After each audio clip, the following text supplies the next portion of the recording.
In today's video, we're finally going to talk about DCU, the new DC universe, which is actually the whole DC universe because Blue Beetle was made in the Walter Hamada regime, and you've stuck a LexCorp and Ace Chemical logo in a trailer, and you want people to think Blue Beetle is now canon to the new universe that was supposed to be created at the end of the Flash movie, but wasn't, and has the general audience thinking, careful for spoilers, I don't want to ruin your life, that George Clooney is now the DC. Yeah, you've confused a lot of people. Kind of ironic because they've come out saying they're trying to make it so obvious what the new universe is that you should have just waited until Aquaman, Blue Beetle, and The Flash come out and then started to talk about your new stuff, because realistically, you've got no idea when Superman Legacy can start shooting because the actors are on strike now. So will you be able to shoot early 2024 for Superman Legacy?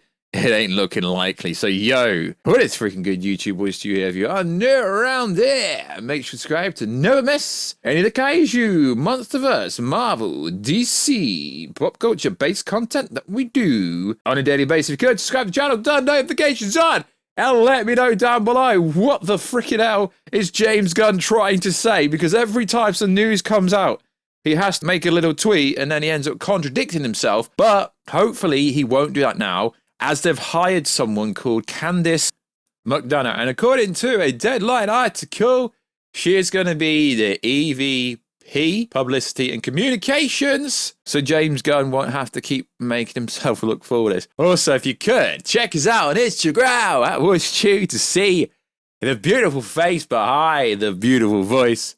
Also, check us out on Twitter. G. Right, I've purposely not said anything about DC related information for the last week because I wanted to see what James Gunn would say when he got massive backlash from apparently Superman Legacy being Black Adam 2.0 and not actually being a Superman movie. Interesting. So I'm really excited for the new DC. I actually am excited. I know you guys think I'm an anti-DC person. This channel literally started on DC.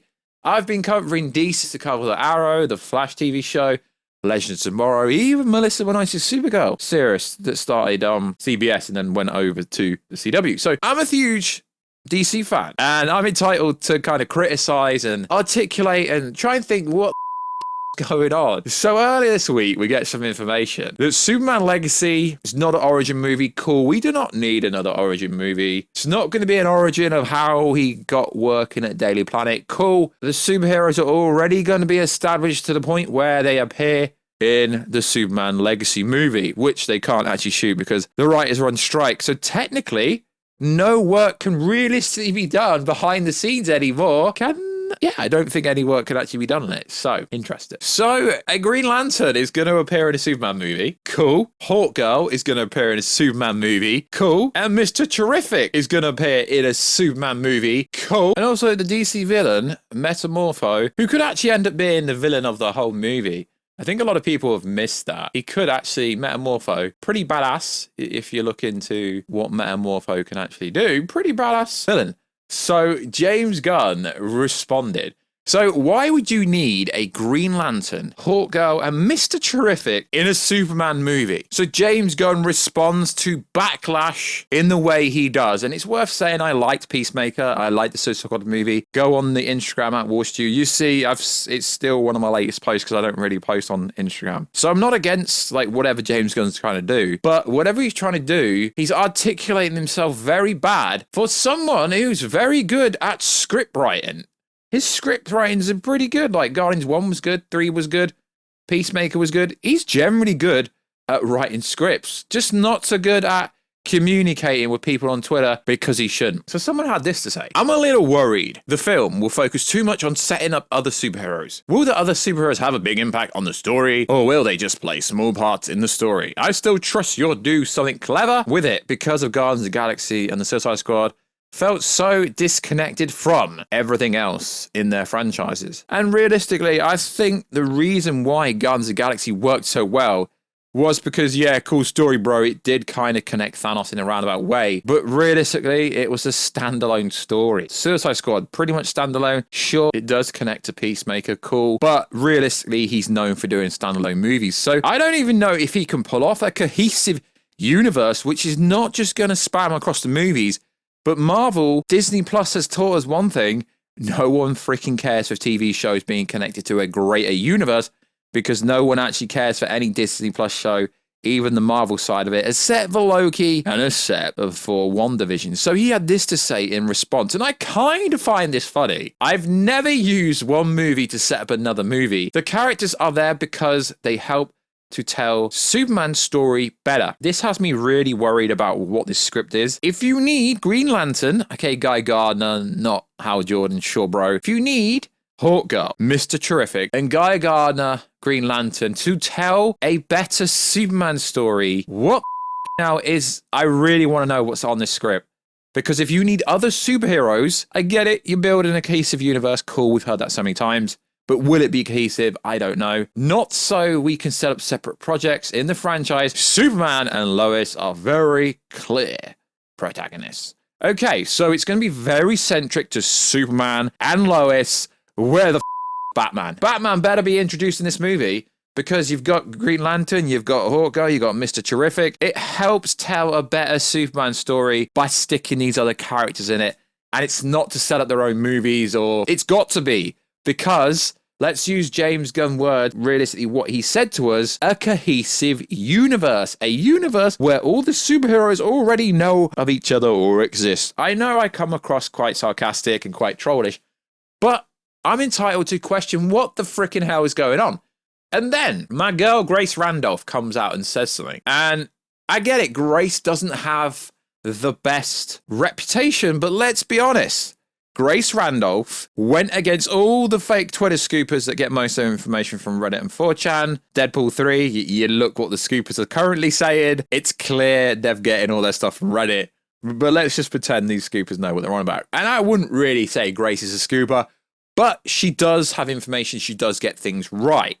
So Grace had this to say about the plot. Here we go. Superman legacy, conflict in the Middle East. Superman wants to stop it one way. Other heroes disagree. Lex Luthor is also trying to negotiate peace in his own way. The Authority was a misdirection. Clever. It's actually a GSA type team, or the actual JSA. Now, what is this? Sounds like Black Adam. Black Adam 2.0, but you're not getting a Henry Cavill Superman. So Grace went against every scooper and said Henry Cavill Superman is done after Black Adam and The Flash. Bear in mind, we literally had Henry Cavill saying he's back, but Grace like, no, he's not back. He's only signed a contract for 2 cameos. And Grace was right. You can't really disagree with someone that was right about the biggest power play move they had, which was bringing Henry Cavill Superman back, and he could come back, realistically. It's not off the table. Nothing is ever off the table. Ever in Hollywood. Well, I guess technically at the moment, because no actors can sign anything at the moment, because the actors strike, they can't do anything. So, if we go back to what James Gunn said, you need Green Lantern, you need Guy Gardner Green Lantern, you need Mr. Terrific and Hawkgirl to tell a better Superman story. Now, what could they, and also the casting for Guy, I'm not going to get into the castings, because realistically, outside of the casting of Superman, I don't think the castings are very good. But let's just wait to see if this movie can go in production next year before we judge the quality of the casting, because I think the castings are pretty bad so far. I get it. They're trying to save money by hiring nobodies, because Warner Bros. Discovery is in $50 billion worth of debt. So if this is the actual plot for Superman Legacy, it is literally a carbon copy of Black Adam 2.0. Okay. So there's another plot leak out there which is less credible, which pretty much says the same thing, realistically. Except for this one says Lex Luthor will be in the movie. Superman having a balance of humanity and the best version of himself and the beacon of hope. Jason Momoa will play Lobo. David Korsnick will play Superman. Rachel Brosnahan will play Lois Lane. The film takes place in 2010. We already know that's not true. Clark is in his 3rd year as Superman. The villains in this film will be the Authority. I don't know how true that is. Like I say, we go over plot leaks for loads of stuff on this channel. The Authority has not been cast yet. Lex Luthor will appear in this movie. Nicholas Hoult will be Lex. But not only that, Lex is running to be the President of the United States of America. Supergirl will have a cameo. Literally anyone could be in this movie, because it's saying, yeah, it's focused on Superman. Right. But you've literally made a mini Justice League light with a soft Superman who won't kill and he's going to talk and he's going to have the human side and the humanity. You're literally describing Henry Cavill's version of Superman. So I do find it funny. So Henry Cavill's too old, but the dude who you casted in as Green Lantern, Guy Gardner, is in his 50s. I get it. They're not all going to be the same age. We know that James Gunn recently said that David Korsnet will be playing a 32-year-old Superman. I believe he's 32. I'm spitballing. I've read a lot of stuff about this movie, so it is interesting. Who is going to appear next? We don't know. Is Batman going to be in here? But at least DC Studios appoints Candice as the publicity and communications chief. So let's hope that James Gunn stops talking. The other day, this came out via Vanity Fair, which is even more confusing. Okay, the new leadership of DC Studios has stated that their overall goal is accessibility that allows viewers to go in any of the future movies and shows without the need for a deep binge watching research. The good news is, if you've seen nothing that we've done before, you can watch Superman Legacy, you can watch Creature Commandos, you can watch Peacemaker Season 2, you can watch Blue Beetle, that is a Hamadaverse movie. All of that, Peter Safran tells Vanity Fair, we are trying to minimize audiences' confusion and maximize their enjoyment. That's probably why you've hired someone to handle publicity and communication, because both James Gunn and Peter Safran, I'm sorry to say, you're failing. So Peacemaker is canon to The Suicide Squad, which is canon to Harley Quinn, which is canon to Birds of Prey, which is canon to the original Suicide Squad movie with Jared Leto Joker. And then it also comes out that the Vigilante is also going to appear before Peacemaker Season 2, which is canon to the Suicide. You're confusing people that know what they're on. Okay, I'm not confused. I know what you're trying to do and what you're trying to say. But realistically, you've taken an L with trying to explain what people need to watch. Because you keep saying Blue Beetle is actually now part of the DCU, which it's not. But I understand why you've rejigged a few things and put a LexCorp logo and also an Ace Chemicals logo. Realistically, what's happened is, Blue Beetle is going to flop so hard. Probably can't flop harder than Flash because it only cost around 100 million-ish to make. But from everything I know, the movie's actually good. It's just a shame that you're trying to say that Blue Beetle is part of the DCU, but what you really mean is the character, the actor that plays Blue Beetle is actually going to be the Blue Beetle in the DCU if the movie does well. You're confusing the general audience. You're confusing the actual comic book verse audience to a certain degree. And I guess what you're trying to say is the Suicide Squad event is not canon to the DCU, but then you've got Amanda Waller who was in Black Adam, and Amanda Waller is going to be a pinnacle part of the DCU. And in a roundabout way, everything before that was canon, it's still going to be canon, minus you've just changed Superman and potentially you're going to change Batman. And the only reason you're changing Batman is because Ben Affleck didn't want anything to do with it. I really must come across as a troll. I'm really not trolling. I'm just trying to articulate what the freaking hell the DC studio heads are actually trying to say to the general audience. And I know the 5 of you that may watch this video will understand where I'm coming from. But you've got to understand, the ending of Peacemaker,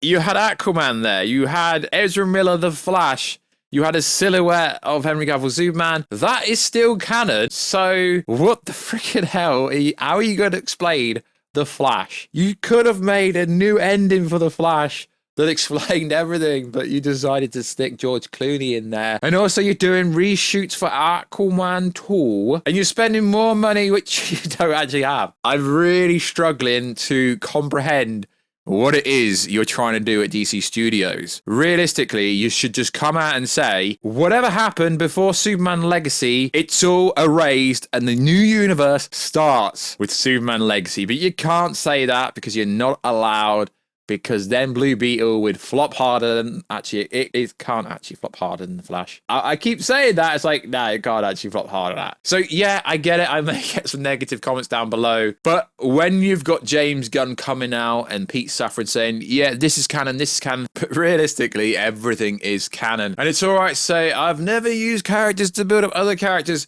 So you're telling me Guy Gardner, Green Lantern, Mr. Terrific and Hawk Girl will not be used anywhere else. It's not setting up anything. They're not going to be using any... Oh, wait, they will be used in the DCU movie. So you've already been caught in a little lie here. And it'd be interesting if Grace Randolph is right again, like she was about Henry Cavill Superman, because I actually liked Black Adam. I mean, the plot, if this is a plot, doesn't sound too bad. A centric story around David Korsnick's Superman and Rachel Brosnahan, who I have no idea who she is, around her version of Lois Lane. I mean, it doesn't sound bad, but if it is a carbon copy of Black Adam, you're in trouble. So that's all the news that I could find to talk about. I've kind of deciphered and filtered through the nonsense and tried to make some kind of sense of what you're trying to do going forward. I'm looking forward to Superman Legacy. I apologize for the way I come across. It's just the style I talk. It's not that deep. It's really not that deep. So it will be interesting. Everyone wants this Superman movie to basically be Man of Steel 2, but obviously you've just got a new Superman. So if you don't bring Brainiac in, a lot of people will be upset. You've already had a massive backlash. It looks like they're setting up the Terrifics, which I hope they're not. I get it. You want to do all this comic book stuff, but yeah, need to cater for the general audience. And let's be honest, even comic book fans don't read comic books anymore. Hence why most comic book studios that make comic books, they've been declining for many years. And it's sad, but it's never going to come back. So to me, this Superman Legacy potentially looks like it's a Justice League movie that helps tell a better Superman story. Or it's a GSA story, pretty much. It is hard to decipher what the freaking hell's going on. It really is. So let's quickly go over it. Okay, let me get this clear. Blue Beetle is the first DCU character.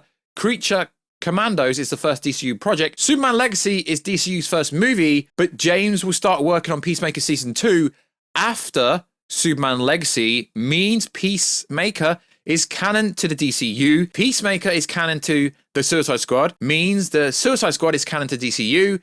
The Suicide Squad being canon to DCU means Superman canon for Bloodsport, because the Suicide Squad is canon to the DCU, means all the characters which appeared in it are canon as well. Nathan, who plays Guy Gardner, played TDK. Also, the Superman Legacy movie will show us the work origin, but also have the authority characters, Mr. Terrific, Hawk Girl, Guy Gardner, cameos alongside Crypto, Jimmy Olsen, a Waller project in the works. Viola Amanda Waller is also canon to DCU, means the DCU Superman is canon to Amanda Waller, which is canon to the previous Henry Cavill Superman. So easy to understand the universe timeline, isn't it? Cool story, bro. What the freaking hell? Interesting. And then James Gunn goes, how will Peacemaker work after the reboot? And he goes, you'll have to wait and see.